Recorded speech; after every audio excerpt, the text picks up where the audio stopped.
അപ്പൊ നമ്മുടെ big boss താരമായിട്ടുള്ള സിജോയുടെ കല്യാണവും അതിനെ ചുറ്റിപ്പറ്റി നടന്ന ചില സംഭവ വികാസങ്ങളും അതിനോടുള്ള ദിയാ കൃഷ്ണയുടെ പ്രതികരണവുമാണല്ലോ ഇപ്പൊ സോഷ്യൽ മീഡിയയിലെ ചർച്ചാ വിഷയം. സംഭവം പലരും അറിഞ്ഞു കാണും. എല്ലാത്തിന്റെയും തുടക്കം എന്ന് പറയുന്നത് സിജോയുടെ കല്യാണമായിരുന്നു 2 ദിവസം മുന്നേ. എന്നെ ആ കല്യാണത്തിന് വിളിച്ചിട്ടുണ്ടായിരുന്നു. പിന്നെ എന്റെ കല്യാണം കഴിഞ്ഞ സമയമായതുകൊണ്ടും അതുമായി ബന്ധപ്പെട്ട് ചില തിരക്കുകളൊക്കെ ഉണ്ടായതുകൊണ്ടും എനിക്ക് ആ കല്യാണം അങ്ങ് അറ്റൻഡ് ചെയ്യാൻ പറ്റില്ല. ഇനി അതെന്തോ ആയിക്കോട്ടെ. എന്നിരുന്നാലും ആ കല്യാണ ദിവസം മറ്റൊരു ബിഗ് ബോസ് കണ്ടസ്റ്റന്റ് ആയ നോറ ഒപ്പിച്ച ചില പണികളാണ് ഇപ്പൊ ട്രെൻഡിങ് ആയി മാറിക്കൊണ്ടിരിക്കുന്നത്. നമുക്ക് എന്തായാലും ആ വീഡിയോ ഒന്ന് കണ്ടോക്കാം.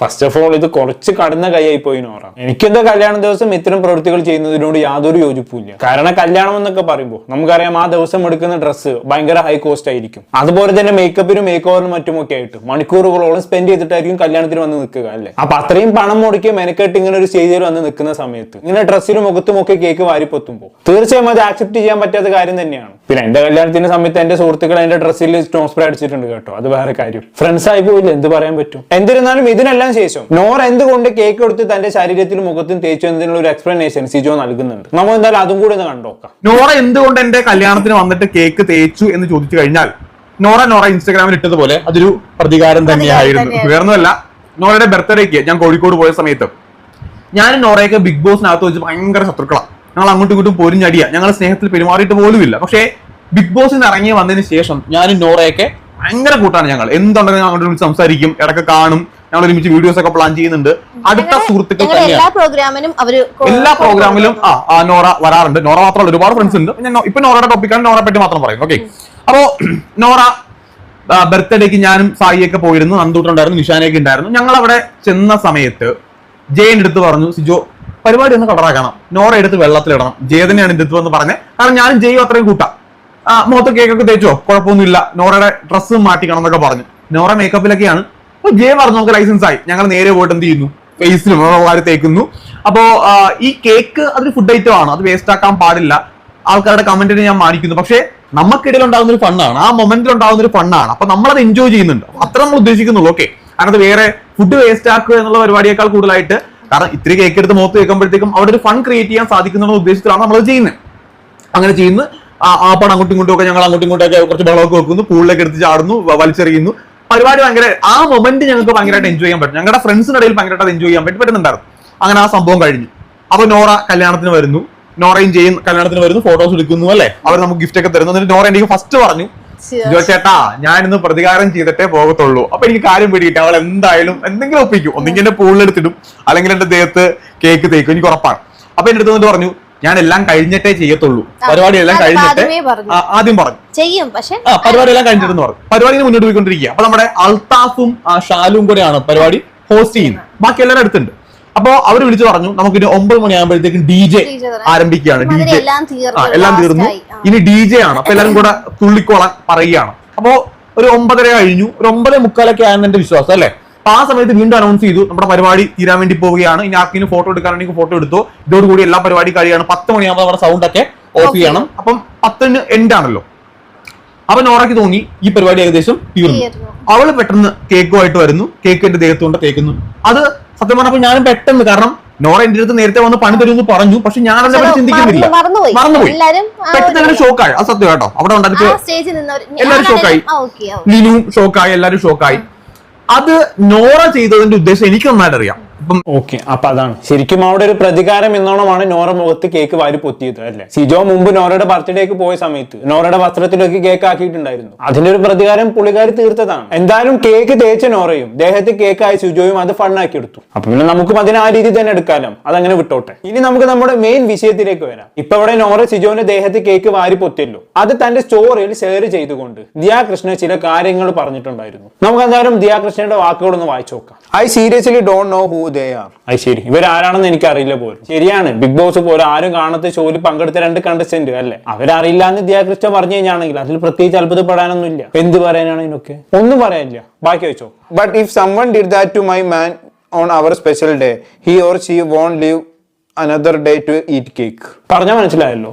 എന്റെ ചെക്കനോടാണ് ആരെങ്കിലും ഇങ്ങനെയൊക്കെ ചെയ്തിട്ടുണ്ടായിരുന്നെങ്കിൽ പിന്നെ ആ വ്യക്തി അടുത്ത ദിവസം കേക്ക് തിന്നാനുണ്ടാവില്ല എന്നൊക്കെ. സംഭവം ദിയാകൃഷ്ണന്റെ ഉദ്ദേശത്തോട് ഞാൻ യോജിക്കുന്നുണ്ട്. പക്ഷെ ഇവിടെ ദിയാകൃഷ്ണ പ്രസന്റ് ചെയ്ത രീതിയോട് എനിക്ക് ഒട്ടും യോജിപ്പില്ല. ഒരു ഭീഷണി പോലെയാണ് ദിയാകൃഷ്ണൻ അവിടെ പറഞ്ഞിട്ടുള്ളത് കാര്യം അല്ലെ. ഒരു പക്ഷേ ദിയാകൃഷ്ണനെ സംബന്ധിച്ചിടത്തോളം ദിയാകൃഷ്ണക്ക് വളരെ സെലക്റ്റീവ് ആയിട്ടുള്ള ഫ്രണ്ട് സർക്കിൾ മാത്രമായിരിക്കും ഉണ്ടായിരിക്കുക. അവരെന്തൊക്കെ ചെയ്യുന്നുള്ളത് ദിയാകൃഷ്ണക്ക് ഒരു ഐഡിയ ഉണ്ടാകും. പക്ഷെ അത്യാവശ്യം നല്ല ഫ്രണ്ട് സർക്കിൾ ഒരാളെ സംബന്ധിച്ചിടത്തോളം അവരെ കല്യാണം വരുമ്പോൾ ഒന്നും പറയാൻ പറ്റത്തില്ല. കാരണം സുഹൃത്തുക്കൾ എന്തൊക്കെ മഴയാണ് ഒപ്പിക്കാൻ പോകുന്നത് ദൈവം തമ്പുരാനെ മാത്രമേ അറിയത്തുള്ളൂ. ഞാൻ ജസ്റ്റ് സന്ദർഭോചിതമായി പറഞ്ഞതേ ഉള്ളൂ കേട്ടോ. ഇനി ഇതേ ദിയാകൃഷ്ണ തന്നെ ഇതേ കല്യാണ വേദിയിൽ വെച്ച് നമ്മുടെ സായി കൃഷ്ണ അഥവാ സീക്രട്ട് ഏജന്റ് പുള്ളിക്കാരൻ തന്റെ ഭാര്യയെ കിസ് ചെയ്യുന്ന ഒരു വീഡിയോ വൈറലായിട്ടുണ്ടായിരുന്നു. നമ്മൾ എന്തായാലും കണ്ടോക്കാം.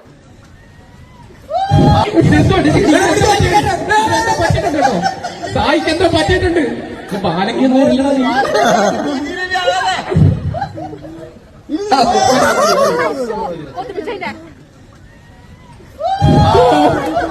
എങ്ങനെയാ ഇവർക്ക് ഇതൊക്കെ സാധിക്കുന്നത്? എന്നെ കൊണ്ടൊന്നും പറ്റില്ല ഇങ്ങനെ പബ്ലിക്കായി വന്ന് ക്യാമറയുടെ മുന്നിലൊക്കെ വന്ന് കിസ് അടിക്കാൻ. സായിന് സമ്മതിച്ചെന്ന് കേട്ടോ. സ്നേഹക്കാണെങ്കിൽ നല്ല ചമ്മലുണ്ടല്ലേ, പിന്നെ നിന്നൊടക്കന്നെ വേറെ എന്താക്കാൻ. എനിവേ ഇങ്ങനെ പബ്ലിക്കിൽ വന്ന് കിസ് അടിക്കുന്നത് തെറ്റാണെന്നൊന്നും എനിക്ക് അഭിപ്രായമില്ല കേട്ടോ. രണ്ടുപേർക്കും സമ്മതമാണെന്നുണ്ടെങ്കിൽ എവിടെയും വെച്ച് കിസ് അടിക്കാം, അതൊന്നും വലിയ പ്രശ്നമുള്ള കാര്യമില്ല. എനിക്ക് തോന്നുന്ന ഒരു പക്ഷെ എന്താണെന്ന് വെച്ചാണെങ്കിൽ സായി കൃഷ്ണ ബിഗ് ബോസിലായിരുന്ന സമയത്ത് ഈ ഫാമിലി വിസിറ്റ് വന്നപ്പോൾ സ്നേഹ ഉള്ളിൽ കയറിയപ്പോ സായി ഫ്രഞ്ച് കിസ് അടിച്ചിട്ടുണ്ടായിരുന്നല്ലോ. അതൊന്ന് റീക്രിയേറ്റ് ചെയ്യാൻ പറഞ്ഞിട്ടുണ്ടാവും ഈ കല്യാണ വേളയിൽ. അതുകൊണ്ടാകാം ഇങ്ങനെ കിസ് അടിച്ചത്. എനിവേ ഈ വീഡിയോക്ക് താഴെ ഒരാൾ ഒരു കമന്റ് ഇട്ടിട്ടുണ്ടായിരുന്നു. ഞാൻ ആ കമന്റ് വായിച്ചു തരാം. ഉള്ളതിന് എത്തുന്നുമില്ല, പക്ക ബോഡി ഷേമിംഗ് ആയിട്ടുള്ള ഒരു കമന്റ് അല്ലേ. ഇതിന് താഴെ എന്നൊരു റിപ്ലൈ നോക്കി, ദിയാകൃഷ്ണ ഇളിക്കുന്നു അല്ലേ. എങ്ങനെയുണ്ട്? ഇതാണ് ദിയാകൃഷ്ണന്റെ നിലവാരം. നിങ്ങളൊന്ന് ആലോചിച്ച് നോക്കി.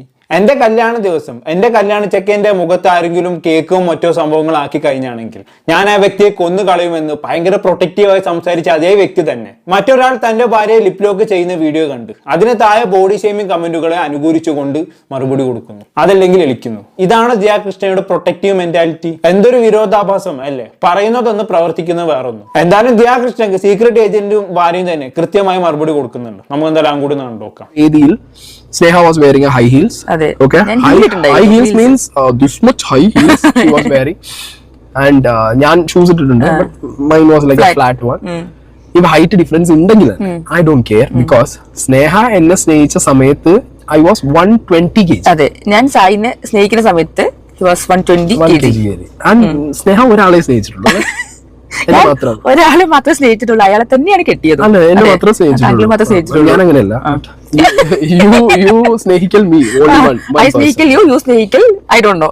I don't know, you don't know, I know. Okay. അപ്പോ സ്നേഹ എന്നെ മാത്രമേ സ്നേഹിച്ചിട്ടുള്ളൂ. അപ്പൊ ഞാൻ ആ സമയത്ത് അവരെ തന്നെ കല്യാണം കഴിച്ചിട്ടുള്ളൂ. അപ്പൊ അത് 120 കിലോ ആണ് ആ ടൈമിൽ. ഞാൻ I was 120 kg. അപ്പൊ ആ സമയത്ത് സ്നേഹ എന്റെ വെയിറ്റ് നോക്കിയിട്ടില്ല, എന്റെ ഹൈറ്റ് നോക്കിയില്ല, എന്റെ നിറം നോക്കിയിട്ടില്ല, ഒന്നും നോക്കിയിട്ടില്ല.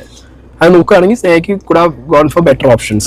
സ്നേഹയ്ക്ക് തോന്നുകയാണെങ്കിൽ ഞാൻ മോശമാണെന്നെങ്കിൽ വേറെ ബെറ്റർ ഓപ്ഷൻ നോക്കായിരുന്നു. ബട്ട് സ്നേഹ എന്നെ ഒരു നല്ല ഓപ്ഷൻ ആയിട്ട് ചൂസ് ചെയ്തു. ഐ എം വെരി ഓക്കെ, അതാണ് ശാരീരിക വ്യത്യാസങ്ങളെക്കാളും സ്നേഹം അവിടെ പരിഗണന കൊടുത്തത് മാനസികമായിട്ടുള്ള പൊരുത്തത്തിനാണ് അല്ലേ. എന്തായാലും ദിയാകൃഷ്ണക്ക് നല്ലൊരു മറുപടി തന്നെയാണ് അവിടെ സീക്രട്ട് ഏജന്റും ഭാര്യയും കൊടുത്തത് അല്ലേ. ശരിക്കും ഇവർ ഇങ്ങനെ ഒരു മറുപടി അർഹിക്കുന്നുണ്ട്.